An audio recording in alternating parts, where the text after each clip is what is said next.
রুমিন ফারহানকে খুঁজে পাচ্ছি না। ও এমন সাজ সেজে আসবে যাতে ক্যামেরা এবং দর্শক দুটোই ওর দিকে থাকে, ওর কথাই সবাই শুনে। তার কথা শোনার জন্য সাজে? অবশ্যই এমন ভাবে সেজে থাকবে যাতে সবাই ওর দিকেই তাকিয়ে থাকে। আর কিছু ভালো না? কথা সুন্দর করে বলে না? কথা তো ভালোই বলে আমাদের ছোট বোন যখন। আমার ছোট ছোট বোন। আমার black বোন আপনি কি তাকে পছন্দ করেন? বোন হিসাবে পছন্দ করি অবশ্যই। একটু আগে শামীম ভাই বলছে আপনি নাকি এত সাজেন যাতে সুন্দর লাগে, যাতে আপনার কথাই মানুষ শুনে। আপনি কি কিছু বলতে চান? হ্যাঁ, এখানে আমার একটা দলীয় বক্তব্য আছে। হ্যাঁ, না, দলীয় বক্তব্য কেন? এটা ব্যক্তিগত না, এটা আমার বক্তব্য। অবজারভেশন। হ্যাঁ,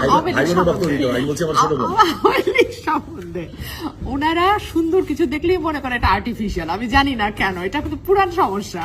হ্যাঁ, সুন্দর কিছু ওনারা ন্যাচারাল ভাবতেই পারে না। কিন্তু শামীম ভাই বলছে আপনি 1 ঘন্টা যাবত সাজছেন।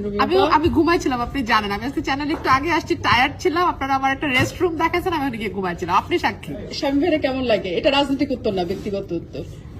শামীম ভাই তো আমার বড় ভাই, মানে আমাদের তো আসলে ফ্যামিলি কত বড়?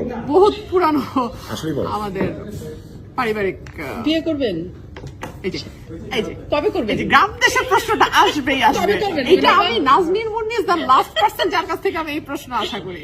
ফখরুল ভাই একটু কথা বলেন। রুমিন আপা কবে বিয়ে করবেন? আপনি এত সুন্দর মানুষ, কবে বিয়ে করবেন? আমরা বিয়ে খেতে চাই। লাস্ট পারসন যার কাছ থেকে আমি এই প্রশ্ন আশা ক্ষমতায় করি। না আসা পর্যন্ত বিয়ে করবো না।